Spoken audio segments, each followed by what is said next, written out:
नमस्कार, मैं प्रिया। आप देख रहे हैं आंचलिक खबरें, अपनों की खबर आप तक। आइए नजर डालते हैं दिन भर की बड़ी खबरों पर। भारतीय शतरंज के स्वर्ण युग की शुरुआत, 2024 में नई ऊंचाइयां। 18 वर्षीय डी गुकेश बने सबसे युवा विश्व शतरंज चैंपियन। डी गुकेश की जीत की तस्वीर, जिसमें वे दोनों हाथ फैलाए मुस्कुराते हुए खड़े हैं, सिंगापुर में डी लिरेन को हराकर विश्व शतरंज चैंपियन बनने के बाद भारतीय शतरंज के कद की गवाही देता है।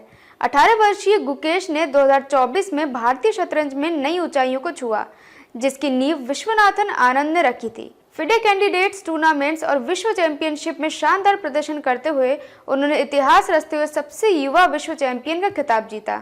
इस सफलता में आनंद और कोच पैडी अपटन की अहम भूमिका रही। भारत ने 2024 में बुडापेस्ट ओलंपियाड में 6 स्वर्ण जीते, जबकि एरिगेसी और प्रज्ञानंद जैसे खिलाड़ियों ने रेटिंग्स में उन्नति की। भारत अब चौथे स्थान पर फिडे टीम रैंकिंग और युवा ग्रैंड मास्टर के साथ वैश्विक चुनौती पेश कर रहा है। शतरंज का भारतीय उत्थान जारी है। मंदिर मस्जिद विवाद पर संघ प्रमुख की टिप्पणी को लेकर संतों की नाराजगी। मोहन भागवत के बयान पर शंकराचार्य ने उठाए सवाल। राष्ट्रीय स्वयंसेवक संघ आरएसएस प्रमुख मोहन भागवत के मंदिर मस्जिद विवाद न उठाने के बयान पर संतों ने सवाल खड़े किए हैं। ज्योतिष पीठ के शंकराचार्य स्वामी अविमुक्तेश्वर सरस्वती ने कहा कि मोहन भागवत हिंदुओं की पीड़ा नहीं समझते। उन्होंने आरोप लगाया कि कई हिंदू मंदिरों को तोड़ा जा रहा है, लेकिन संघ प्रमुख को यह दर्द महसूस नहीं हो रहा। स्वामी अविमुक्तेश्वर ने भागवत पर राजनीतिक सुविधा के अनुसार बयान देने का आरोप लगाया, ये कहते हुए कि सत्ता प्राप्ति के समय मंदिरों की बात करने वाले अब इन्हें न उठाने की नसीहत दे रहे हैं। पुणे में सहजीवन व्याख्यान माला में भागवत ने नए मंदिर मस्जिद विवादों पर चिंता जताई और कहा कि कुछ लोग ऐसे मुद्दों को उठाकर हिंदुओं के नेता बनने का प्रयास कर रहे हैं। उन्होंने समावेशी समाज की आवश्यकता पर जोर देते हुए कहा कि राम मंदिर का निर्माण सभी हिंदुओं की आस्था का विषय था, लेकिन अब नए विवाद समाज में तनाव बढ़ा रहे हैं, जो कि स्वीकार्य नहीं है। जापान एयरलाइंस पर बड़ा साइबर हमला, उड़ानें और टिकट बुकिंग बाधित। जापान एयरलाइंस पर साइबर अटैक, घरेलू और अंतर्राष्ट्रीय उड़ानों में देरी। जापान एयरलाइंस पर गुरुवार सुबह स्थानीय समयानुसार 8:65 पर बड़ा साइबर हमला हुआ, जिससे घरेलू और अंतर्राष्ट्रीय उड़ानें प्रभावित हुई। साइबर हमले के चलते एयरलाइंस की पूरी व्यवस्था बाधित हो गई और टिकटों की बिक्री अस्थायी रूप से रोक दी गई। जापान एयरलाइंस के प्रवक्ता ने साइबर हमले की पुष्टि करते हुए बताया कि सिस्टम को दुरुस्त करने के लिए हर संभव प्रयास किया जा रहा है। एयरलाइंस ने यात्रियों को हो रही असुविधाओं के लिए खेद व्यक्त किया और कहा कि सिस्टम की रिकवरी पर लगातार नजर रखी जा रही है। जापान एयरलाइंस, जो देश की दूसरी सबसे बड़ी विमानन कंपनी है, ने बयान में कहा कि हम युद्ध स्तर पर समस्या का समाधान करने में जुटे हैं। मीडिया रिपोर्ट्स के अनुसार हमले के कारण 9 घरेलू उड़ानों में देरी हुई और यह संख्या बढ़ने की संभावना है।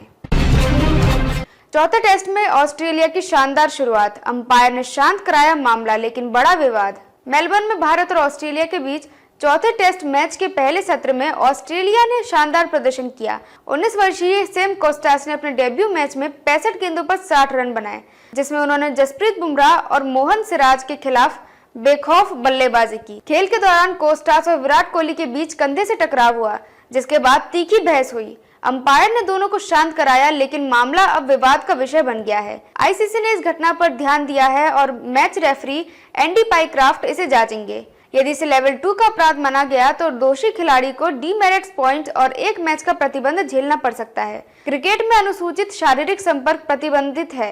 ये घटना खेल भावना पर चर्चा का विषय बन गई है और इसका परिणाम सिडनी टेस्ट पर असर डाल सकता है। पंजाब से पीलीभीत तक आतंकियों का 800 किलोमीटर का सफर, होटल हर्जी में शरण, 21 दिसंबर की रात रहस्यमयी प्रस्थान। खालिस्तानी आतंकी 18 दिसंबर को पंजाब की चौकी पर ग्रेनेड फेंकने के बाद 800 किलोमीटर का सफर तय कर 20 दिसंबर को शाम पीलीभीत में पूरनपुर पहुंचे। उन्होंने असम हाईवे मार्ग स्थित होटल हर्जी में पनाह ली। 21 दिसंबर की रात 9:40 पर होटल से निकलने के बाद उनकी गतिविधियां रहस्यमयी रही। 23 दिसंबर की सुबह 5:30 पर मुठभेड़ में 3 आतंकियों को मार दिया गया। पुलिस जांच में होटल की सीसीटीवी फुटेज में आतंकियों के साथ 2 संदिग्ध स्थानीय मददगार दिखे। आतंकियों के पास सामान न होने से ये माना जा रहा है कि उन्होंने पहले ही किसी मददगार के पास सामान रख दिया था। होटल से निकलने के बाद 30 घंटे में आतंकियों ने कहां शरण ली और किससे संपर्क किया, ये जांच का विषय है। एनआईए, एटीएस और पुलिस टीमें आतंकियों के स्थानीय नेटवर्क की गहराई से पड़ताल कर रही है।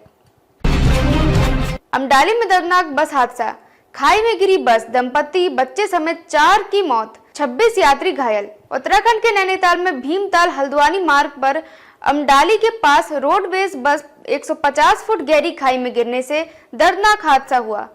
पिथौरागढ़ से हल्द्वानी जा रही एक बस एक कार को बचाने के प्रयास में पैरापेट तोड़कर खाई में गिर गई। हादसे में दंपति और बच्चे समेत 4 लोगों की मौत हो गई, जबकि 26 यात्री घायल हुए, जिसमें 21 गंभीर है।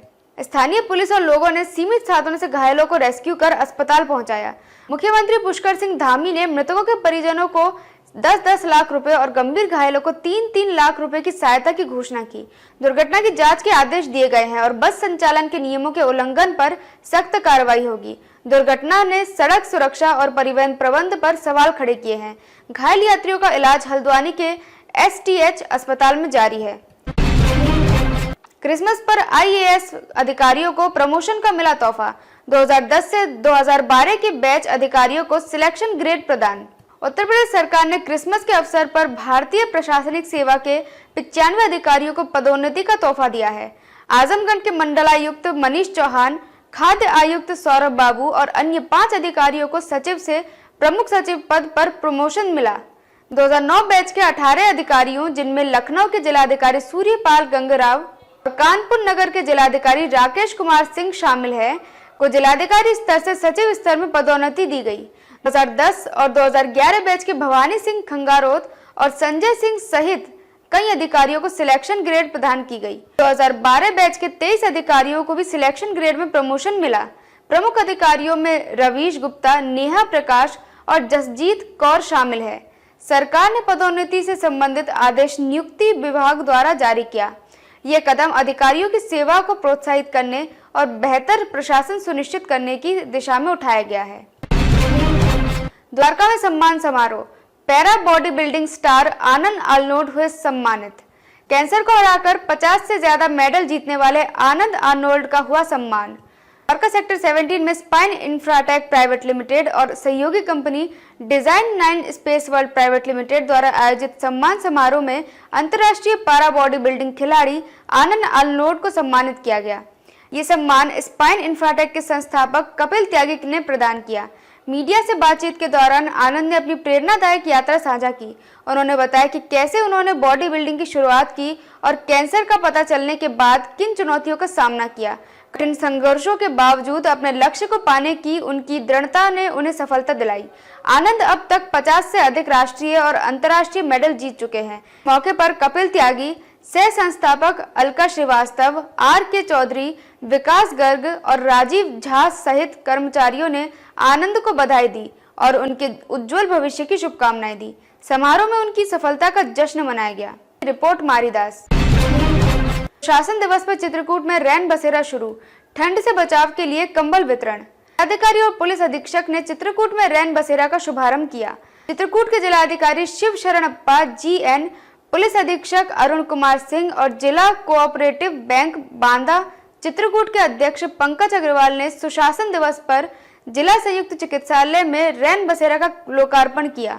यह आयोजन भारत रत्न अटल बिहारी वाजपेयी के जन्म दिवस के अवसर पर हुआ, जहां अधिकारियों ने फीता काटकर रैन बसेरा का शुभारंभ किया। अधिकारी ने बताया कि रैन बसेरा अस्पताल में इलाज कराने आए मरीजों के तीमानदारों के लिए ठहरने और आराम की सुविधा प्रदान करेगा।